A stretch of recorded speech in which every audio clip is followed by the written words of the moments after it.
Hey everybody, this is Senya Israel, State Representative for Northwest Austin and the Pflugerville area. We really appreciate you taking the time to join us today. Wanted to launch a new initiative. Over the past few weeks, we've seen how important it is for us to share diverse stories and make sure that we are learning and respecting about all kinds of cultures. And that's why we're starting Sharing the Shelf. It's a book club for diverse stories. And I hope you look at this as something that's positive and fun in this new reality and a way to celebrate cultures that are different from your own, no matter your own background. Um, the uh, uh, the two guests we have today, I wanted to partner up, of course, with diverse friends.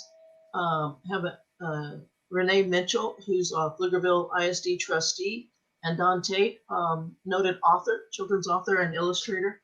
I'm going to have each of them introduce themselves. We'll get started with a reading and then a conversation with some special young guests who are joining us today as well.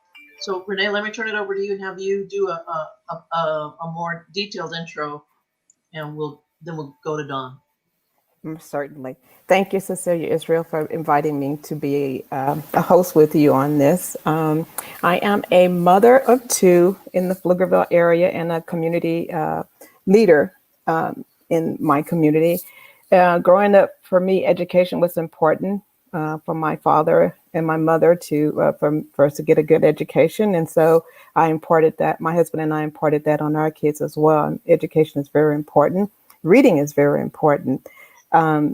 We believe that supportive parents and supportive teachers can make kids be more successful. And as my son graduated from Hendrickson High School, top 10% of his class, and got a full scholarship to Rice and played football for Rice, and now is an environmental engineer who's graduated from Rice, we thought, as people congratulated us on his success, we thought, why are you congratulating us? And we go, oh, yeah, support. So then my immediate thought went, how can I support others in the same way, kids and parents? And so the next level of support in my community was to run for the school board. And so I lend my support to all the kids and parents who needs it and who needs a voice for themselves in our community, for the school system. So I'm here today as a mother and just a supportive parent for those kids for their success. And so thank you for being here. And I enjoyed the book reading and the discussion that we'll have afterwards. And my name is Don Tate. And I am the author and/or illustrator of more than 80 educational and trade books for children. These are some of my books here in the background. I live in Austin, Texas, and I love writing stories so that all kids can see themselves in books. The story that I am going to share with you this morning is called Black All Around. It's written by Patricia Hubbell, and Patricia wanted to write a book that celebrates the color of Black, because Black is so often talked about in terms of being negative or scary or bad. And so Patricia wanted to celebrate all of the wonderful things that are Black. So if you'll give me a second, I'm going to share my screen so you can see the illustrations. You're going to see very quickly my very messy desktop. Then you'll see my presentation. Alrighty, so these are some of my books.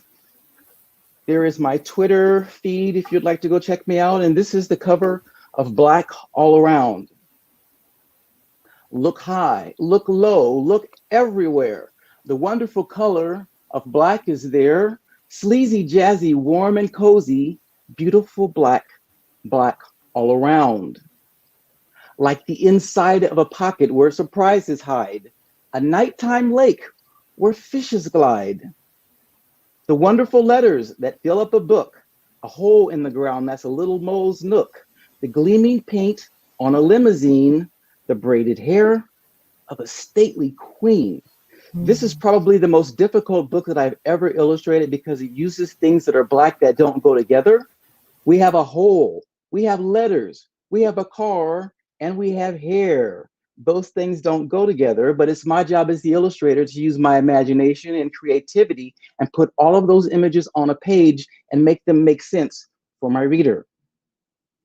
A crack in the wall where a chipmunk scoots, a firefighter's boots, the gentle eyes of a fawn and a doe, a long, long tunnel where a train goes slow. Beautiful black, black all around, like the back of a dream of stars and moon that floats through your head on an afternoon when you take a nap in a big old chair. And in this picture, you see a little girl and she's on a chair, and this chair used to be in my living room. And that's because when an author and an illustrator writes and illustrates a story, we put our own things into the words, we put our own things into the illustrations, and that makes our illustrations and words all the more real to our readers. Velvet soft, satin sleek, daddy's arms, mama's cheeks. The headlines in the daily news, patent leather party shoes, clarinets, piano keys, the fuzzy stripe on a bumblebee, a polished stone, a licorice twist. Car tracks that curve through fresh new snow and make you wonder where they go. Crayons, crickets, the bottom of the sea, an empty place where a tooth should be. And you'll see the little girl here is missing a tooth. And I know that many of you have lost teeth. And I did that intentionally in my drawing because when you look at my books, I want you to recognize things about yourselves. A ladybug spots, a clown's polka dots, the rich damp dirt in a flower pot. Labrador retrievers, lively poodles, inky squiggles and splotches and doodles. Now, at the time that I illustrated this book, my wife was going to have a baby any day. And I knew what I wanted to name my son. So I started to sneak his name into my pictures. Can you guess what I named my son? If you look down in the right-hand corner, you'll see the name Colby. Now, Colby is 18 years old now. He's a student at UT, so I painted this book a long time ago. Some chickens and bunnies and cows and goats, the closet where we store our winter coats. And if you look in the closet, on the suitcase, on the sticker, you'll see Colby's name. When an illustrator hides things in the pictures, it's called planting Easter eggs. And when you look at my books, you can go on a treasure hunt to find all of the things I've hidden in my drawings. The cozy night when there is no light and the dark breathes deep and you drift to sleep, dreaming your dream of beautiful black, black all around. And that's the end. The little girl goes to sleep, and I thought this would be a wonderful way to end my story. Now I want to share another story with you. This is a story that originated in Africa many years ago. These stories crossed the Atlantic Ocean during the slave trade, and these stories were told on plantations among people who were enslaved as forms of entertainment, because they didn't have like Netflix back in the slave days, right? So these stories became forms of entertainment. One day in Africa, there was a hunter who lived in Africa. He lived out in the woods all by himself. He didn't have any friends. He didn't have anyone to play with. And he became so bored and lonely. One day he thought he would go for a walk. Maybe that would make him feel better about himself. And he's out walking along a path, and he discovers this tortoise. But it wasn't an ordinary tortoise, because this tortoise could sing and he could dance and play the violin. So the hunter, he got an idea and he said, "Tortoise, would you please come home with me and keep me entertained? I'm so lonely. And because I'm the best hunter in the village, you'll wear the finest clothes and you'll eat the best food." So the tortoise, he stopped and he thought about it for a second. Then he said, "Well, okay, but you got to make me a promise. You can't tell anyone about my talents." So that night, the tortoise and the hunter, they go home. They're up all night long, singing, dancing, doing the neigh-neigh.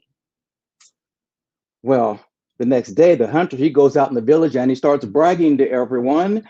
Guess what I have at home? I have a tortoise who sings and dances just like Justin Bieber. Well, the villagers, when they hear the news, they start chattering amongst one another.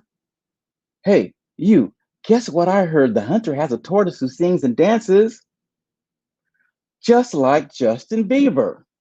And that person went and told another person, hey, guess what I heard? The hunter has a tortoise who sings and dances just like Beyonce. That person tells another person, and another person tells another person, until finally the story gets back to the king, and he's not happy about stories of singing tortoises. So he demands the tortoise be brought forth, and he commanded that it sing. But what do you think happened? Of course, that tortoise refused to sing. So the king banished the hunter from the village forever. And as soon as he left, why, that tortoise, he began to sing and he began to dance. And that's where you'll find him to this day, out in the woods, keeping himself entertained. Now, what I love about these old West African folktales is that there's often a lesson to be learned. And I want you to think about some of the lessons that can be learned. But the main thing that I learned is that if you make a promise to a friend, you want to keep your promises, because you probably won't have a whole lot of friends if you don't. So that is my story, and I'm going to stop sharing screen so we can have a conversation. Here we go. Thank you, Don. You're good. Well, thank you. Much appreciated. I have to say, Don, even at my older age, I saw myself in your book. We know those plaits on the hair, we call them pigtails when we were growing up. That is me totally. I have to send you a picture of me. You got the plaits and the hair down just right as a kid. So I saw myself in that book. Thank you. Well, I raised my daughter and I had to comb her hair every day. So I had to learn how to do those little plaits. So yeah. It was beautifully illustrated. So let's bring in our young guests, special friends today, to help us talk about what you just heard. We want to hear from our young friends about what you like to read. What did Don say that might have resonated with you? So I'll let you guys introduce yourselves. We've got Finley McBride, Brianna Taylor, and Ada Valencia Velarde, good friend of our family. So good to see you all. Let's start by age. Brianna, why don't you go first? Introduce yourselves, and we'll go with Finley and Ada, and then we'll just talk about stuff for a few minutes. Okay. Well, I'm Brianna Taylor. I'll be a senior at Pflugerville High School. I've read some of Don Tate's books, but I can't specifically remember on what type of books I've read, but I know that I've read them before, and they have taught me different lessons before. But I really do like the book All Black Around, because it teaches you that Black is beautiful, and there's nothing wrong with being Black or anything, and like any object, or being a person being Black. So that's excellent. Finley. I'm Finley McBride. I am going into the 6th grade at Keeling Middle School, and I have read some of Don's books before. I think we've actually been assigned them in class to read and then discuss. So he's very inspirational. Thank you. Thank you. Ada, you want to say hello to everybody?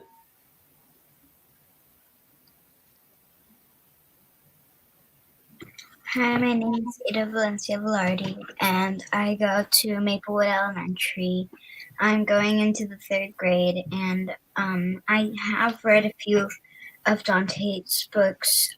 In my class, we were assigned buddies, and my buddy and me, we did we were supposed to write a report on different Black people in history, and we were supposed to pick 2 books to read and to get stuff about them, and we we picked 2 of Don Tate's books. Excellent. Well, thank you. I appreciate that. I only get to do what I do because you all are readers. So I think and I'm appreciative of all of my readers. Well, how much? I want Renae to chime in here because, as I always say, I'm just the mother of doggies, not the mother of kids. So my doggies can't read, and they're really not even that smart. So I'd like Renae and Don to help us with just our discussion with the kids about what's important, what kind of stuff you read, all that kind of stuff. So one thing I wanted to know from your kids is it important for you to read, or do you like reading books that you can see yourself in, or that give you some perspective on your own culture?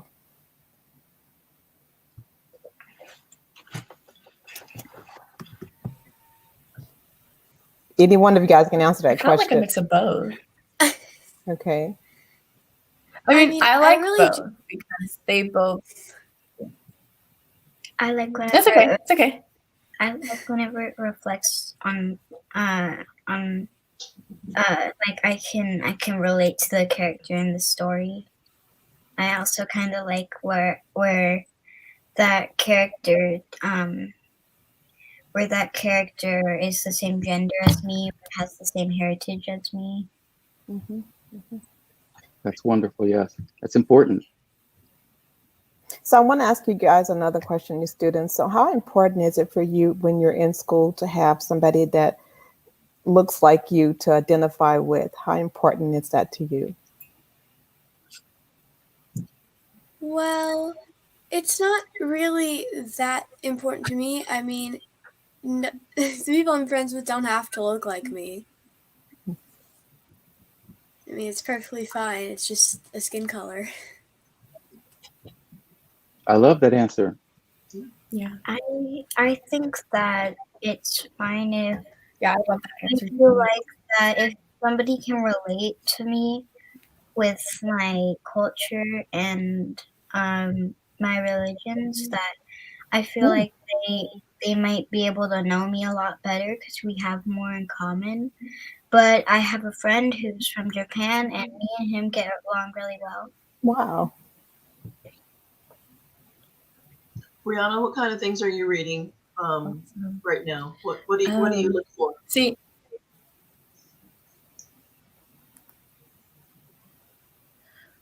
like the type of books I read. Yeah. Or so the type of books I read. I read a lot of nonfiction, more of reality, kind of like basically Don Tate's books. How like it's nonfiction, but it proves a lesson, and some people it can relate to them. So I like books that I can relate to or other people can relate to. I like to put on people's shoes to actually like try to walk in their life. And by reading those books, I'm doing that. And it really teaches me a lesson, things I've never been through and things that I've been through. So I feel like that's a good lesson to know about stepping into the different other people's shoes in different scenarios in their lives. Yeah. Finley, do you like to read? Yeah, I actually have my closet. It's like converted into a bookshelf over there. Oh, yeah. But I find that the good thing about books is that you're not judging them based off the way that the person it's about looks, because you can't see them. You have to make like a persona in your mind, and that's good because you're seeing their thoughts and not just how they look. And I actually find books that are about different races than me more interesting. Did you guys realize in The Hunter and the Tortoise how Don made it more relevant to today instead of, an old folktale? Did you pick up that he had the nay in there? And that he also had Justin Bieber? Yeah. He probably wasn't way back when, right? So making books more current, is that important to you? Maybe taking an old story and making it more current to be more relatable. Is that important to you?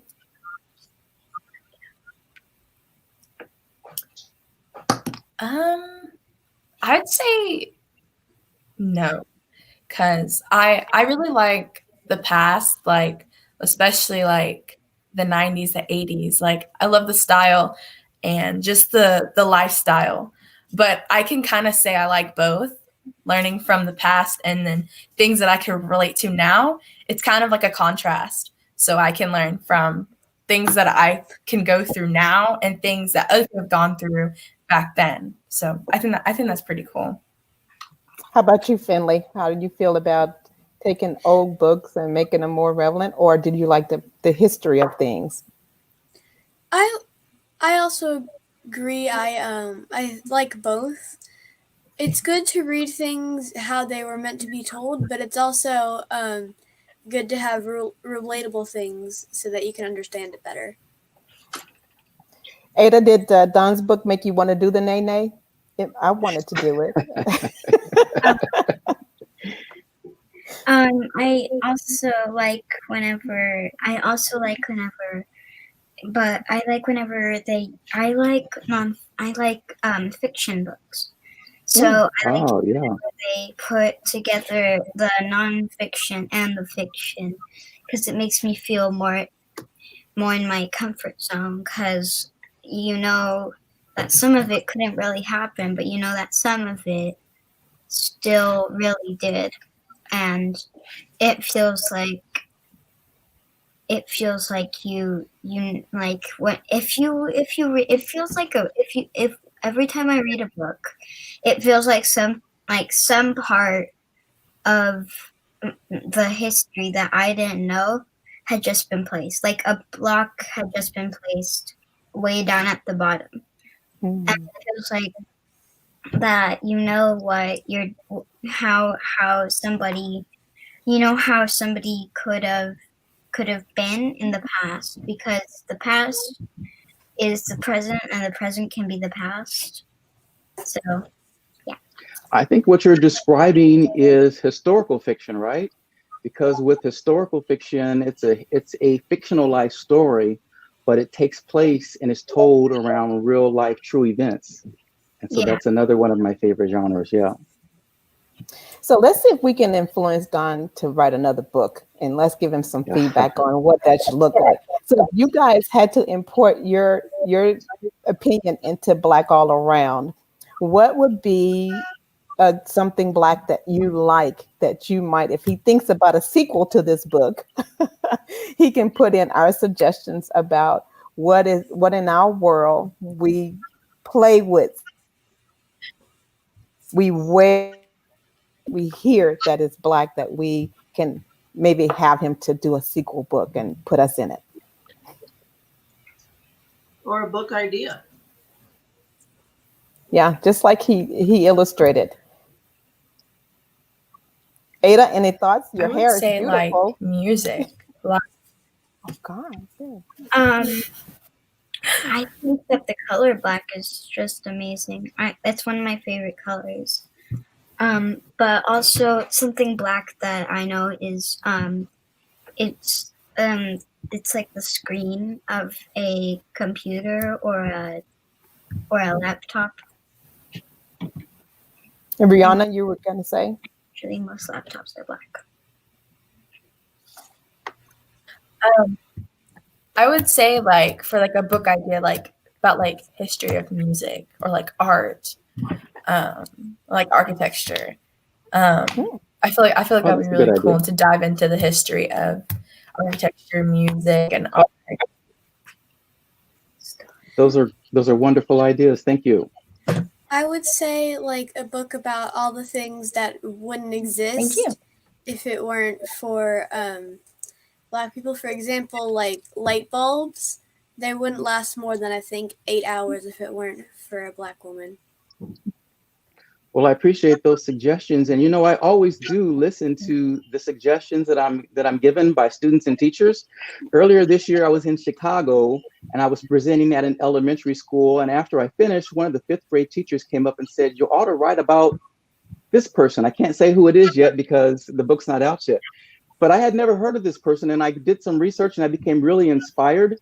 And so I wrote that story, and a publisher purchased it. And so that book will come out in a few years, but it will come out because someone just like you said, Don, you should write a story about this person. So I thank you. No, Finley, I liked your comment about how it's cool that there is no illustrations, because your mind makes up the illustration, kind of like you use your creativity. But I really loved Don's illustrations on this book, and I wanted to ask an art question of Don, because wanted to know, Don, how did you learn, and how did you grow your other skill, which is not just writing books but illustrating books? How did that happen, and what do you do to practice your art? Well, actually, I began my career as an illustrator. When I was your age, Ada and Rihanna and Finley, I love to draw. Not only did I love to draw, but I like to just make and build things. So I spent a lot of my time just like drawing pictures and painting and macrame and using clay and even braiding hair and sewing. I did all those things, anything to keep my hands busy. And then when I grew up, I figured out a way to use the things that I love, which was art, to illustrate stories. It wasn't until much later in life that I considered writing a story. I didn't think for a long time that I would be a good writer because I didn't think that I spoke very well. But after I started to study other writers and to write more, I started writing every day. What happens when you do something a lot? You get better at it. You get better at it. So my writing started to grow, and then I became more confident. So then I started to write and illustrate my stories. So whatever it is that you're good at, whether it be drawing or writing or playing, basketball or baseball or whatever it is, whether you sing, it's important that you polish that talent and do it every day so that you will continue to grow. And so even today, although I write and I'm a published author, the most important thing that I can do as a published author is to read other stories. So I spend a lot of time reading other picture books and studying the way authors write those stories.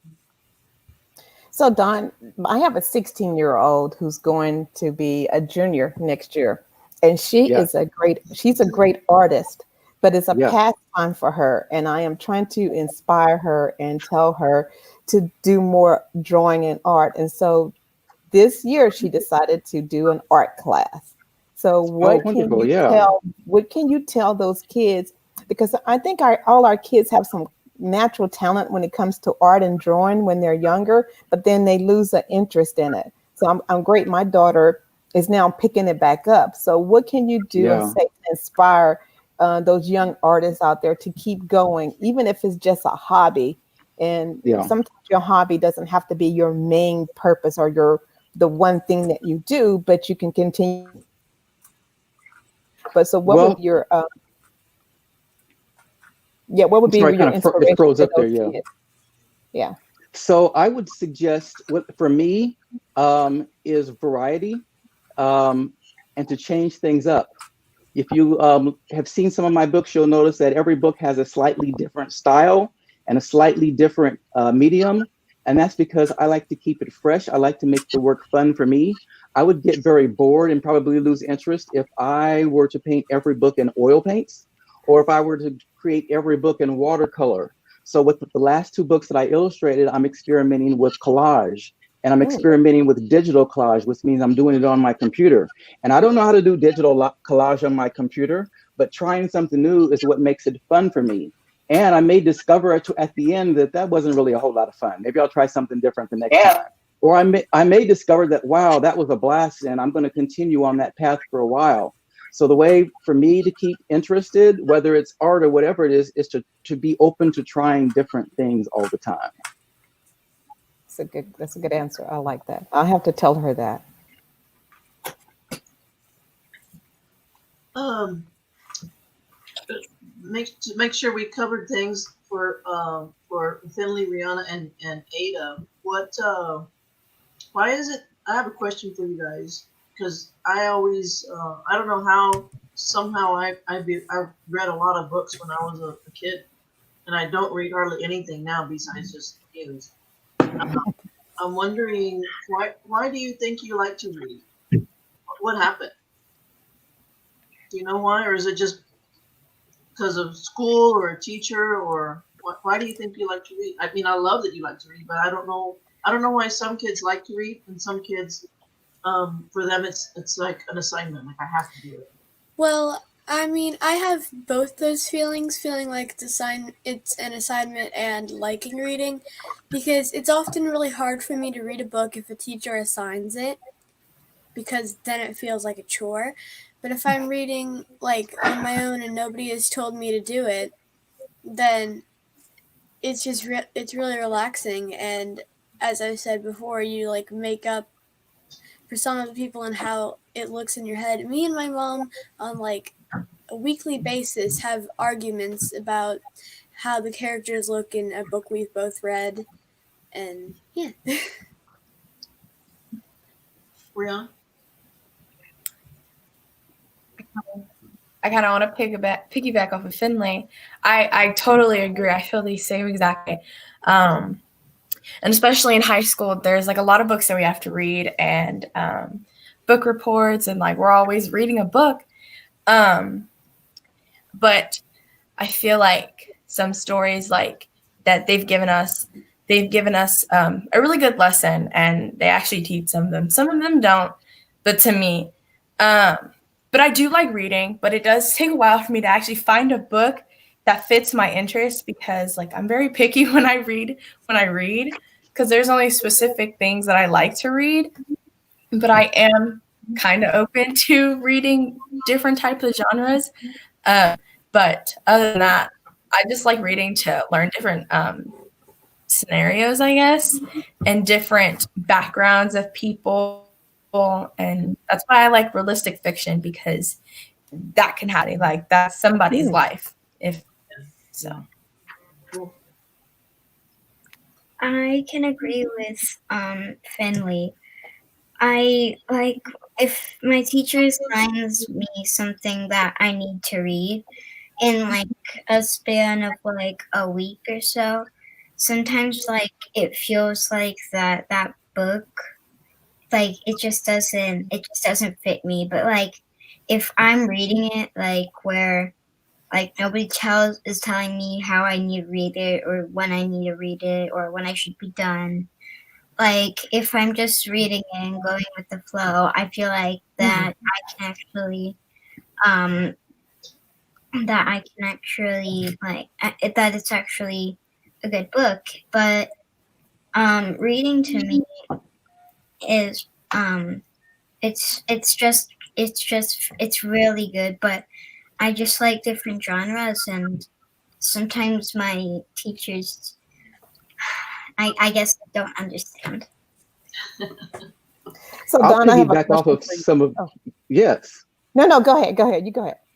Well, I was going to say, I'll piggyback off of some of the things that you all said. When I was your age, I wasn't a reader. I just didn't comprehend oftentimes what I read, or I didn't remember what I read, and reading became very frustrating for me. And so I didn't read. When I did read, it was like illustrated medical encyclopedias and illustrated dictionaries. So I liked nonfiction. And then when I moved into high school and I had English literature classes, and they would assign me to read, Greek and Roman myths, or they would assign me to read Edgar Allan Poe or The Grapes of Wrath, and I didn't want to read that stuff. And it wasn't until I was in my 20s when I discovered an author called, his name was Richard Wright, and he wrote a book called Black Boy.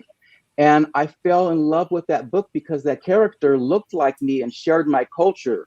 And once I discovered books like that I could really identify with, then I finally became a reader. And I read Richard Wright, and I read Gordon Parks and Claude Brown and so many other African-American authors, because for me as a reader, it was important that I see myself in a book.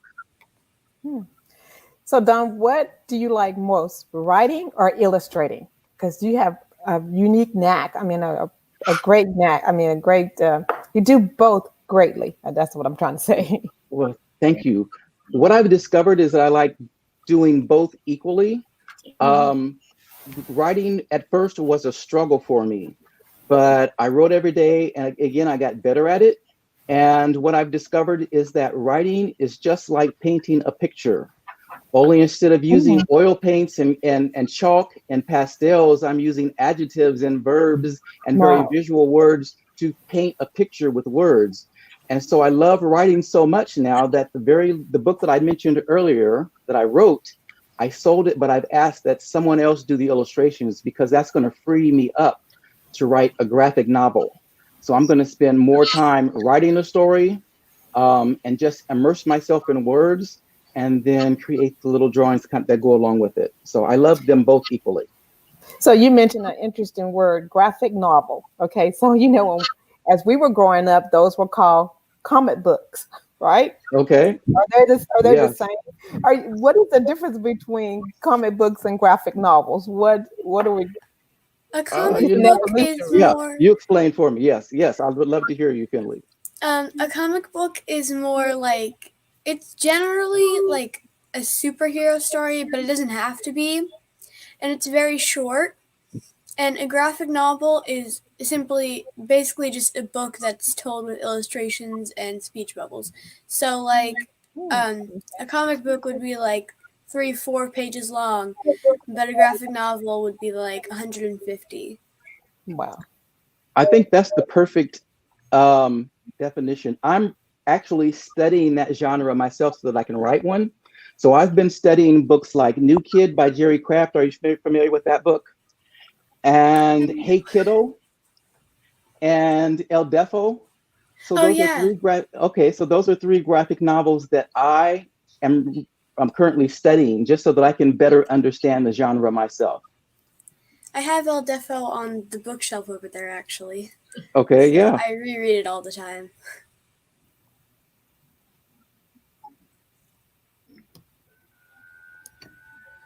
So how about you, Ada? Do you have any graphic novels that you like to read and would suggest that I study?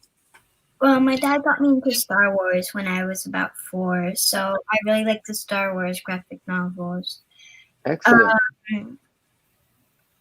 I also like some of the Marvel graphic novels. I have a few on my shelf. Excellent. Oh yeah, and then there's another graphic novel. It's called Amulet. It's a really good book. It's and it's not really one of those paper ones, but it has like a paperback. It's really good. Yeah. I think it's really important to read graphic novels because I've heard about some parents and some teachers who are like, don't read graphic novels. That's not literature. But I think that whatever gets you into reading a book or gets you into reading, whether it's a book on fiction or historical fiction or graphic novel or a magazine, the most important thing is that you're reading every day, that you find things that you enjoy reading. My daughter is into superheroes big time, and she draws them and illustrates them as well. And she often give me these tests about who these superheroes are. I don't always pass those tests. And the interesting thing is, she and my husband share that that love, and so they can sit down and watch all these movies and read the stories, and he hears about the stories that she's reading or looking the TV shows she's looking at, and it's an interesting evolution of heroes, I have to say. Yep. So who's your favorite superhero, Ada? Well, I don't know if you guys call her a superhero, but I like Poison Ivy and I like Black Widow. They're two of my favorites. What about you, Rihanna? Are you into superheroes? I would have to say Superwoman. What about you, My Finley? little brother is. Oh, okay. Yeah, I like Wonder Woman. Okay. All right. Or maybe we'll inspire Dante to write another book of superheroes. My next book is actually about a superhero. It's a picture book, and it's going to be called Roto and Roy by Sherry Deskey Rinker. And it is the story of a fireman and a superhero helicopter who go about the adventures of saving the day. So this will be kind of a breakaway in style and genre for me. While I typically illustrate nonfiction, my next book is about a superhero helicopter. So this will be a new adventure for me as well. Well, Renae, as we wrap up, I wanted to get some of your comments about today and what you're hearing. Let me also say, for those that are watching us live or that might watch this recording later, put some ideas in the comments for future discussions. Maybe it was specific to a book or another amazing author like Don Tate. But Renae, let's wrap it up and let me get some of your thoughts about today and these cool young kids that we've been hearing from. Well, I love having an audience of young adults. I'll say young kids. I love books. Cecilia, you talk about the bookmobile. So when we were growing up, there were mobile libraries, if you will, that would come into our neighborhood, and for summers they would do that in the summers, and the bookmobile would come to, when it came to my street, it would park right across from my house. And so that was a great experience of exploring books. And I can still see the librarian in that bookmobile today and how she would explain the different types of books I should read, or how she answered my questions about the books that I might be interested in. So I'm glad we're having this discussion, especially with an author like who's bringing talk around the color of Black. Because when you're talking about Black, it's not always about race. It's how do you see it in a great light? And that's what we need to start to see as the world. How do you see the color Black in a great light? Because it's just it's not negative. So I like the discussion. I'm glad we had the three students to join us. All I can say is always dream big. To everybody that's listening out there and to kids, when you want to explore a subject or culture or a different part of the world, you can always start by books. And it is so much easier today because we have everything at our fingertips. You can go virtual, you could go online. And as a parent, it is very important that I expose my children. And now that my 26-year-old is older, I still want to expose him to a lot, but he's on his own. But now that I have my 16-year-old and growing up, the two of them growing up, I wanted to expose them to everything in life that I can.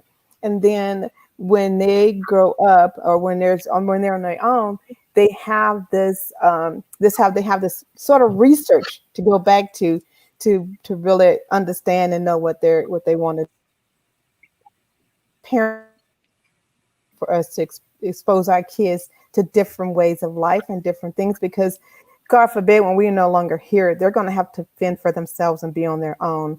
So it's a matter of how we teach them and grow them to be great adults.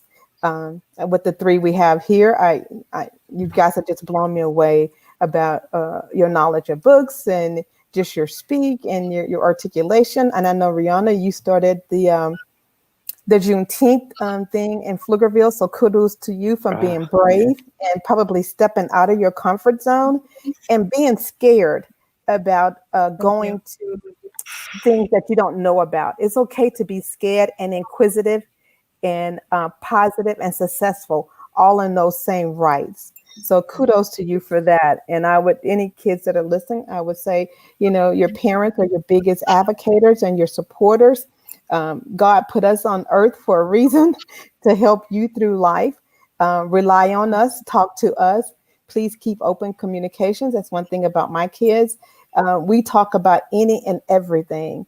And as you can tell by me talking so much right now, my daughter will talk to us from the time she gets up in the morning to the time she goes to bed at night. And we're so blessed that she is a really sharing person like that, because I want to help her to navigate the things that she's thinking about. So one day when she's on her own, she will be able to be so very independent. So kudos to you guys. And thank you for including me in this discussion. Okay. Don, you have any wrap-up comments? Well, I want to introduce you to two books that are coming out this year. These are books that I wrote, one book that I illustrated. So this is the story of William Steele and his freedom stories. He was known as the father of the Underground Railroad. Let me see. So William Steele helped hundreds of enslaved people escape north on the Underground Railroad, including Harriet Tubman. So this is an example of a story that hasn't been told of an important person who I felt like needed to be known. So I wrote and illustrated his story. Comes out in November. And another book is the story of the original Harlem Globetrotters. So this is the story of the Harlem Globetrotters who started off playing basketball in high school back in the 1920s, late 1920s. And they became known as the Harlem Globetrotters. So both of those books come out this year. And I just want to encourage you all to tell your stories. It was so difficult to research this book because there's not a lot of information written about enslaved people. But because William Steele recorded their stories, we know their stories. And so that's why I encourage everyone, even if you don't feel confident with your writing style or your speaking style, you tell your story in your very unique voice. And that is what's most important. Thank you all for having me today. All right. Well, I'll wrap it up and say thank you so much to our super kids. It gives us hope that you are being you. Just be you. That's the best advice I can give any young person. Is just be you, and it'll all be okay. Stay true to yourself and what you like, and you gave us some great things to think about. This Share the Shelf is intended to be a work in progress, of course, but as all a nod to and the respect to diversity. And obviously, we're doing this because we're living in isolated times. I always say a book is an adventure. So a book can take you places that you can't go right now. So I will challenge each one of you guys, Finley, Rihanna, and Ada, next time you check out a book, whether it's virtually or you buy a book.